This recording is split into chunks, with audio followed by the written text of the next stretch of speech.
जय श्री राम। ओम हनुमते नमः। ओम हनुमते नमः। ओम हनुमते नमः। प्यारे भक्तों, आपको मेरा प्यार भरा राधे राधे। आज जेठ मास का सबसे बड़ा मंगलवार है, क्योंकि आज के दिन भगवान श्री राम और हनुमत लला का पहली बार मिलन हुआ था। इसलिए इस मंगलवार को बड़ मंगलवार भी कहा जाता है। आज के दिन जो भी भक्त हनुमान लला की सच्चे मन से श्रद्धापूर्वक आराधना करता है, उनकी मंगल कामनाएं पूर्ण होती है। इसलिए आज के दिन पवन पुत्र हनुमान की आराधना जरूर करनी चाहिए और अधिक से अधिक नाम जप करना चाहिए। इसी श्रद्धा और भक्ति के साथ आज हम सुनेंगे मंगलवार व्रत कथा।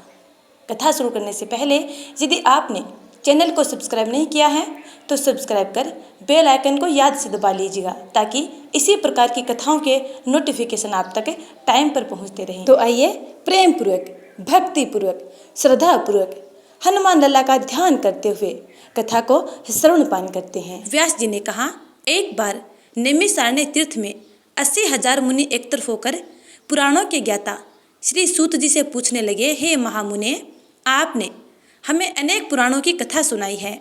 अब कृपा करके हमें ऐसी व्रत और कथा बताएं जिसके करने से संतान की प्राप्ति हो तथा मनुष्य को रोग शोक अग्नि सर्व दुख आदि का भय दूर हो, क्योंकि कलयुग में सभी जीवों की आयु बहुत कम है। फिर इस पर उन्हें रोग चिंता के कष्ट लगे रहेंगे तो फिर वह श्री हरि के चरणों में अपना ध्यान कैसे लगा सकेंगे। श्री सूत जी बोले, हे मुनियों, आपने लोक कल्याण के लिए बहुत उत्तम बात पूछी है। एक बार युधिष्ठिर ने भगवान श्री कृष्ण से लोक कल्याण के लिए यही प्रश्न किया था। भगवान श्री कृष्ण और युधिष्ठिर का संवाद तुम्हारे सामने कहता हूँ, ध्यान देकर सुनो। एक समय पांडवों की सभा में श्री कृष्ण जी बैठे हुए थे।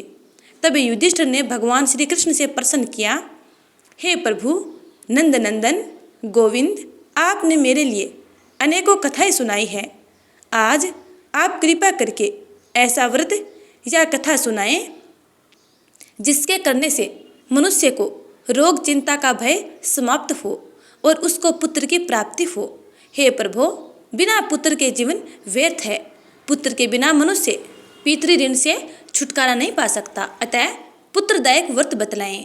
श्री भगवान बोले, हे राजन, मैं एक प्राचीन इतिहास सुनाता हूँ, आप उसे ध्यानपूर्वक सुनो। कुंडलपुर नामक एक नगर था। उसमें नंदा नामक एक ब्राह्मण रहता था।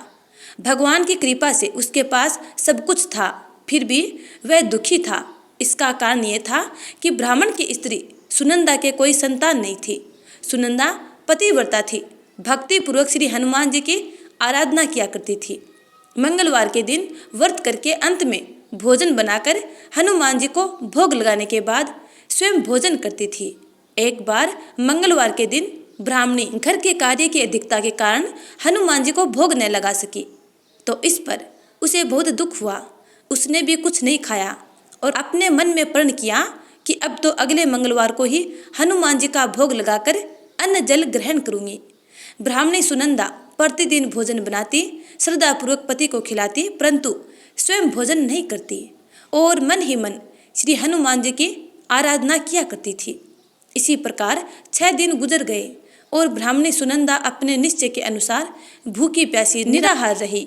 अगले मंगलवार को ब्राह्मणी सुनंदा प्रातःकाल ही बेहोश होकर गिर पड़ी।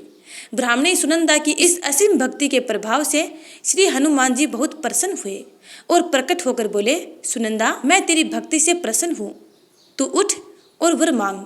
सुनंदा अपने आराध्य देव श्री हनुमान जी को देखकर आनंद की अधिकता से व्याकुल हो श्री हनुमान जी के चरणों में गिरकर बोली, हे प्रभु, मेरी कोई संतान नहीं है, कृपा करके मुझे संतान प्राप्ति का आशीर्वाद दें, आपकी अति कृपा होगी।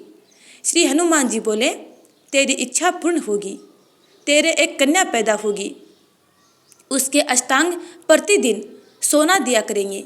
इस प्रकार कहकर श्री हनुमान जी अंतर्ध्यान हो गए। ब्राह्मणी सुनंदा बहुत हर्षित हुई और सभी समाचार अपने पति से कहा। ब्राह्मण देव कन्या का वरदान सुनकर कुछ दुखी हुए, परंतु सोना मिलने की बात सुनी तो बेहद प्रसन्न हुए। विचार किया कि ऐसी कन्या के साथ मेरी निर्धनता भी समाप्त हो जाएगी। श्री हनुमान जी की कृपा से वह ब्राह्मणी गर्भवती हुई और 10वें महीने में उसे बहुत ही सुंदर पुत्री प्राप्त हुई। यह बच्ची अपने पिता के घर में ठीक उसी तरह बढ़ने लगी जिस प्रकार शुक्ल पक्ष का चंद्रमा बढ़ता है। 10वें दिन ब्राह्मण ने उस बालिका का नामकरण संस्कार कराया। उसके कुल पुरोहित ने उस बालिका का नाम रत्नावली रखा, क्योंकि यह कन्या सोना प्रदान किया करती थी। इस कन्या ने पूर्व जन्म में बड़े ही विधान से मंगलदेव का व्रत किया था। रत्नावली का अष्टांग बहुत सा सोना देता था। उस सोने से नंदा ब्राह्मण बहुत ही धनवान हो गया। अब ब्राह्मणी भी बहुत अभिमान करने लगी। समय बीतता रहा। अब रत्नावली 10 वर्ष की हो चुकी थी। एक दिन जब नंदा ब्राह्मण प्रसन्नचित्त था, तब सुनंदा ने अपने पति से कहा, मेरी पुत्री रत्नावली विवाह के योग्य हो गई है, अतः आप कोई सुंदर तथा योग्य वर देखकर इसका विवाह कर दे।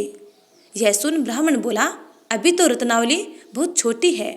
तब ब्राह्मणी बोली, शास्त्रों की आज्ञा है कि कन्या 8वें वर्ष में गौरी, 9वें वर्ष में रोहिणी, 10वें वर्ष में कन्या, इसके पश्चात रजस्वला हो जाती है। गौरी के दान से पाताल लोक की प्राप्ति होती है, रोहिणी के दान से वैकुंठ लोक की प्राप्ति होती है तथा कन्या के दान से इंद्रलोक में सुखों की प्राप्ति होती है। अगर हे पतिदेव रजस्वला का दान किया जाता है तो घोर नरक की प्राप्ति होती है। इस पर ब्राह्मण बोला, अभी तो रत्नावली मात्र 10 वर्ष की है और मैंने तो 16-16 वर्ष की कन्याओं के विवाह कराए हैं, अभी जल्दी क्या है।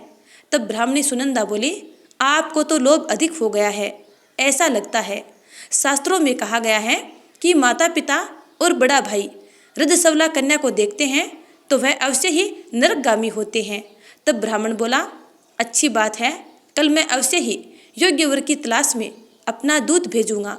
दूसरे दिन ब्राह्मण ने अपने दूत को बुलाया और आज्ञा दी कि जैसी सुंदर मेरी कन्या है वैसा ही सुंदर वर उसके लिए तलाश करो। दूत अपने स्वामी की आज्ञा पाकर निकल पड़ा। पंपई नगर में उसने एक सुंदर लड़के को देखा। यह बालक एक ब्राह्मण परिवार का बहुत गुणवान पुत्र था। इसका नाम सोमेश्वर था। दूत ने इस सुंदर व गुणवान ब्राह्मण के पुत्र के बारे में अपने स्वामी को पूर्ण विवरण दिया। ब्राह्मण नंदा को भी सोमेश्वर अच्छा लगा और फिर शुभ मुहूर्त में विधि पूर्वक कन्यादान करके ब्राह्मण ब्राह्मणी संतुष्ट हुए। परंतु ब्राह्मण के मन में तो लोभ समाया हुआ था। उसने कन्या तो दान कर दिया था, पर वह बहुत खिन्न था। उसने विचार किया कि रत्नावली तो अब चली जाएगी और मुझे इससे जो सोना मिलता था वह अब नहीं मिलेगा। मेरे पास जो धन था कुछ तो इसके विवाह में खर्च हो गया और जो शेष बचा है वह भी कुछ दिनों में समाप्त हो जाएगा। मैंने तो इसका विवाह करके बहुत बड़ी भूल कर दी है। अब कोई ऐसा उपाय हो कि रत्नावली मेरे घर में ही बनी रहे, अपनी ससुराल न जावे। लोभी रूपी राक्षस ब्राह्मण के मस्तिष्क पर छाता जा रहा था। रात भर अपनी सैया पर बेचैनी से करवटें बदलते बदलते उसने एक बहुत करूर निर्णय लिया। उसने विचार किया कि जब रत्नावली को लेकर उसका पति सोमेश्वर अपने घर के लिए जाएगा तो वह मार्ग में छिपकर सोमेश्वर का वध कर देगा और अपनी लड़की को अपने घर ले आवेगा, जिससे नियमित रूप से उसे सोना भी मिलता रहेगा और समाज का कोई मनुष्य उसे दोष भी नहीं दे सकेगा। प्रातःकाल हुआ तो नंदा और सुनंदा ने अपने जमाई तथा लड़की को बहुत सा धन देकर विदा कर दिया। सोमेश्वर अपनी पत्नी रत्नावली को लेकर ससुराल से अपने घर की तरफ चल दिया। ब्राह्मण नंदा महालोभ के वशीभूत हो अपनी मति खो चुका था। पाप पुण्य को उसे विचार न रहा था। अपने भयानक व करूर निर्णय को कार्य रूप देने के लिए उसने अपने दूत को मार्ग में अपने जमाई का वध करने के लिए भेज दिया था, ताकि रत्नावली से प्राप्त होने वाला सोना उसे हमेशा ऐसे ही मिलता रहे और वे कभी निर्धन न हो। ब्राह्मण के दूत ने अपने स्वामी की आज्ञा का पालन करते हुए उसके जमाई सोमेश्वर का वध कर दिया। समाचार प्राप्त कर ब्राह्मण नंदा मार्ग में पहुंचा और रुदन करते हुए अपने पुत्री रत्नावली से बोला, हे पुत्री, मार्ग में लुटेरों ने तेरे पति का वध कर दिया है। भगवान की इच्छा के आगे किसी का कोई वश नहीं चलता। अब तू घर चल, वहां पर रहकर शेष जीवन व्यतीत कर। जो भाग्य में लिखा है वही होगा। अपने पति की अकाल मृत्यु से रत्नावली बहुत दुखी हुई और करुण क्रंदन व रुदन करते हुए अपने पिता से बोली, हे पिताजी, इस संसार में जिस स्त्री का पति नहीं है उसका जीना व्यर्थ है। मैं अपने पति के साथ ही अपने शरीर को जला दूंगी और सती होकर अपने इस जन्म को, माता पिता के नाम को तथा सास ससुर के यश को सार्थक करूंगी। ब्राह्मण नंदा अपनी पुत्री रत्नावली के वचनों को सुनकर बहुत दुखी हुआ। विचार करने लगा, मैंने व्यर्थ ही जमाई वध का पाप अपने सिर पर ले लिया। रत्नावली तो उसके पीछे अपने प्राण तक देने को तैयार है। मेरा तो दोनों तरफ से मरण हो गया है। धन तो अब मिलेगा ही नहीं, जमाई वध के पाप के फलस्वरूप यम यातना भी भुगतनी पड़ेगी। यह सोचकर वह बहुत खीन हुआ। सोमेश्वर की चिता बनाई गई। रत्नावली सती होने की इच्छा से अपने पति का सिर अपनी गोद में रखकर चिता में बैठ गई। जैसे ही सोमेश्वर की चिता को अग्नि लगाई, वैसे ही प्रसन्न हो मंगलदेव वहां प्रकट हुए और बोले, हे रत्नावली, मैं तेरी पति भक्ति से बहुत प्रसन्न हूँ, तू वर मांग। रत्नावली ने अपने पति का जीवन दान मांगा। तब मंगलदेव बोले, रत्नावली, तेरा पति अजर और अमर है, यह महाविद्वान भी होगा और इसके अतिरिक्त तेरी जो इच्छा हो वर मांग। तब रत्नावली बोली, हे ग्रहों के स्वामी, यदि आप मुझ पर प्रसन्न हैं तो मुझे ये वर दीजिए कि जो भी मनुष्य मंगलवार के दिन प्रातःकाल लाल पुष्प, लाल चंदन से पूजा करके आपका स्मरण करें, उसको रोग व्याधि न हो, सब जनों का कभी वियोग न हो, सर्प अग्नि तथा शत्रुओं का कभी भय न रहे। जो स्त्री मंगलवार का व्रत करे वह कभी विधवा न हो। मंगलदेव तथास्तु कहकर अंतर्ध्यान हो गए। सोमेश्वर मंगलदेव की कृपा से जीवित हो उठा। रत्नावली अपने पति को पुनः प्राप्त कर बेहद प्रसन्न हुई और मंगलदेव का व्रत प्रत्येक मंगलवार को करके व्रतराज और मंगलदेव की कृपा से इस लोक में सुख ऐश्वर्य को भोगते हुए अंत में अपने पति के साथ स्वर्गलोक को चली गई। तो प्रेम से बोलिए, पवन पुत्र हनुमान की जय। अब सुनते हैं हनुमान चालीसा। श्री गुरु चरण सरोज रज निज मनु मुकुरु सुधारी, बरनौ रघुबर बिमल जसु जो दायकु फलचारी। बुद्धिहीन तेनु जान के सुमिरो पवन कुमार, बल बुद्धि विद्या देहु मोहि हरहु क्लेश विकार। जय हनुमान ज्ञान गुण सागर, जय कपीस तिहु लोक उजागर। रामदूत अतुलित बलधामा, अंजनी पुत्र पवन सुतनामा। महावीर विक्रम बजरंगी, कुमति निवार सुमति के संगी। कंचन बरन विराज सुबेसा, कानन कुंडल कुंचित केसा। हाथ बज्रो ध्वजा विराजे, कांधे मूंज जनेऊ साजे। शंकर सुवन केसरी नंदन, तेज प्रताप महाजगबंदन। विद्यावान गुणी अति चातुर, राम काज करिबे को आतुर। प्रभु चरित्र सुनबे को रसिया, राम लखन सीता मन बसिया। सूक्ष्म रूप धरि सियहि दिखावा, विकट रूप धरि लंक जरावा। भीम रूप धरि असुर संहारे, रामचंद्र के काज संवारे। लाए सजीवन लखन जियाए, श्री रघुबीर हर्षि उर लाए। रघुपति कीन्ही बहुत बड़ाई, तुम मम प्रिय भरतहि संभाई। सहस बदन तुमरो जस गावे, अस कहि श्रीपति कंठ लगावे। सनकादिक ब्रह्मादि मुनीसा, नारद सारद सहित ऐसा। जम कुबेर दिगपाल चाहते, कभी को बीत कहीं सके कहाते।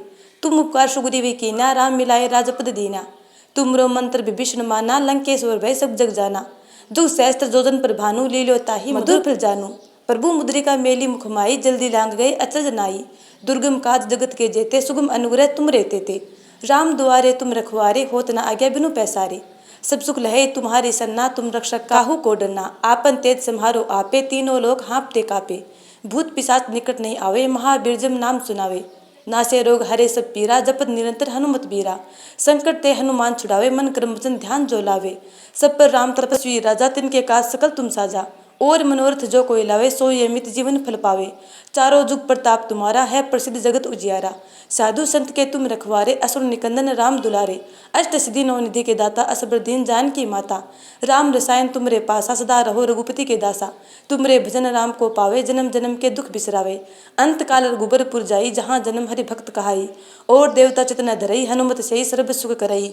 संकट कटे मिटे सब पीरा, जो सुमिरे हनुमत बलबीरा। जय जय जय हनुमान गोसाई, कृपा करहु गुरुदेव की नाई। जो सत बार पाठ कर कोई, छूटे बंदी महासुख होई।